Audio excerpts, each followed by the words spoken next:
Et si tout pouvait disparaître, sauf une seule chose? Et si ton existence ne dépendait ni du monde, ni des autres, mais d'un seul acte? Une phrase a traversé les siècles pour répondre à cette question.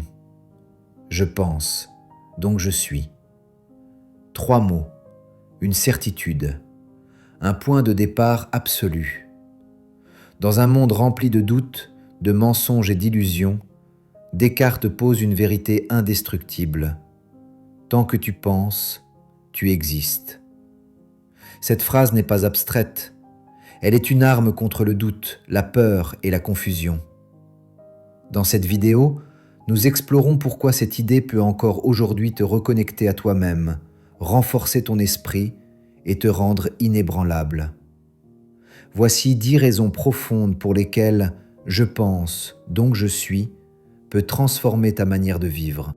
Première raison, parce que la pensée est la preuve ultime de ton existence. Tu peux douter de tout, du monde qui t'entoure, de ce que tu vois, de ce que tu entends, même de ce que les autres te disent. Les apparences peuvent tromper, des certitudes peuvent s'effondrer, les vérités peuvent se contredire. Mais au cœur de ce chaos, il reste quelque chose d'indestructible, le fait que tu penses. Et tant que tu penses, tu es là. Tout peut être remis en question, absolument tout. Les croyances héritées, les règles imposées, les idées que tu prenais pour évidentes. Le doute n'est pas une faiblesse, c'est un outil. Il nettoie l'esprit, il enlève les illusions, il oblige à regarder plus profondément. En doutant, tu ne te perds pas, tu te rapproches de l'essentiel, de ce qui ne peut pas être détruit par le mensonge ou l'erreur. Sauf le fait que tu penses. Même si tout était faux, même si tout n'était qu'illusion, le simple acte de penser prouve ton existence. Penser, c'est exister consciemment, c'est affirmer ta présence dans l'instant. C'est à partir de là que tout commence, la liberté, la vérité et la construction de soi. Deuxième raison, parce que ton esprit précède tout le reste. Avant l'argent, le succès ou l'image que tu projettes, il y a ce qui se passe à l'intérieur. L'esprit est la source invisible de chaque action, de chaque choix, de chaque direction que tu prends. Sans conscience, les richesses n'ont pas de sens, le succès est vide, et l'image n'est qu'un masque sans profondeur. Avant de vouloir posséder, il faut comprendre. Avant de vouloir paraître, il faut être. La conscience te permet d'observer tes pensées, de maîtriser tes impulsions et de ne pas être esclave de ce que le monde attend de toi. C'est elle qui te donne le pouvoir de choisir ta voie, plutôt que de suivre aveuglément celle que l'on t'impose. Tout commence donc par la conscience. Elle est le point de départ de toute transformation réelle. Quand ton esprit est clair, le reste s'aligne. L'action devient juste, le succès devient cohérent, et l'argent n'est plus un but, mais une conséquence. Troisième raison, parce que tu existes même dans le doute. Quand tout vacille, quand les certitudes tombent une à une, il reste ce mouvement intérieur, le doute lui-même. Douter n'est pas disparaître, c'est au contraire une preuve de présence. Tant qu'il y a questionnement, il y a un esprit en action, une conscience éveillée face à l'incertitude. Douter, c'est encore penser. Ce n'est pas un vide, mais un acte. Un signe que tu refuses les vérités toutes faites, que tu examines, que tu cherches. Le doute n'annule pas ton existence, il la confirme. Il montre que tu n'es pas passif, que ton esprit est vivant et capable de se remettre en question. Et penser, c'est être. Même si tout le reste s'effondre, les croyances, les repères, les illusions, cette vérité demeure intacte. Tant que tu penses, tu existes pleinement. De ce simple fait naît la liberté, celle de reconstruire, de choisir et de devenir. Quatrième raison, parce que personne ne peut enlever ton existence intérieure. On peut te retirer des biens, un statut, une place dans le monde, même des certitudes auxquelles tu tenais. Les circonstances peuvent t'écraser, l'extérieur peut se montrer injuste ou cruel. Mais il reste toujours un espace que rien ni personne ne peut atteindre, ton monde intérieur. On peut te priver de tout, du confort, de la reconnaissance, de la sécurité. On peut tenter de te définir, de te réduire, de te faire taire. Pourtant, tant que tu respires et que tu penses, quelque chose demeure intact. Cette force silencieuse qui observe, qui comprend, qui résiste sans bruit, sauf de ton esprit. C'est là que réside ta liberté la plus profonde. Même enfermé, même privé de tout, ton esprit peut encore choisir comment interpréter, comment répondre, comment être. Et tant que ton esprit est libre, ton existence ne peut jamais être totalement détruite. Cinquième raison, parce que la pensée te rend libre. Penser par toi-même, c'est reprendre le contrôle de ton esprit dans un monde qui cherche constamment à te dicter quoi croire, quoi vouloir, quoi devenir.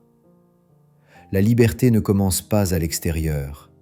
Elle naît dans la capacité de réfléchir, de questionner et de ne pas accepter une idée simplement parce qu'elle est répandue. Penser par toi-même, c'est refuser les opinions toutes faites, les peurs imposées et les vérités fabriquées. C'est prendre le temps d'analyser, de comparer, de douter avant d'adhérer. Un esprit qui pense n'obéit pas aveuglément, il choisit. Et ce choix conscient est déjà un acte de liberté. C'est refuser d'être manipulé. Car celui qui contrôle ta pensée contrôle ta vie. En développant ton esprit, tu deviens moins prévisible, moins influençable, plus solide face aux pressions. La pensée autonome est une arme silencieuse. Elle ne fait pas de bruit, mais elle brise les chaînes invisibles. Sixième raison, parce que tu redeviens le centre de ta vie. Quand tu prends conscience de ton esprit, tu cesses de vivre à travers le regard des autres. Le monde peut juger, classer, étiqueter, mais aucune de ces définitions n'a le pouvoir de te résumer. En revenant à toi, tu reprends ta place, non pas comme un objet façonné par l'extérieur, mais comme un sujet conscient de sa propre existence. Tu n'es pas ce que le monde dit de toi. Les opinions changent, les étiquettes se contredisent, les jugements passent. S'identifier à cela, c'est donner ton pouvoir à ce qui est instable. Ce que les autres voient n'est qu'une surface, ce qu'ils pensent n'est qu'une projection. Ta valeur ne dépend pas de leurs mots ni de leurs attentes. Tu es ce que tu comprends de toi. La vraie identité naît de la lucidité, de l'introspection, de la compréhension profonde de ce que tu es et de ce que tu choisis de devenir. Plus ta conscience s'affine, plus tu deviens libre. Et dans cette clarté, tu redeviens pleinement maître de ta vie. Septième raison, parce que la conscience précède l'action. Avant chaque geste, chaque décision, chaque changement visible, il y a un moment intérieur où l'esprit observe et comprend. Rien ne se transforme durablement sans cette prise de conscience. Agir sans clarté, c'est répéter les mêmes schémas.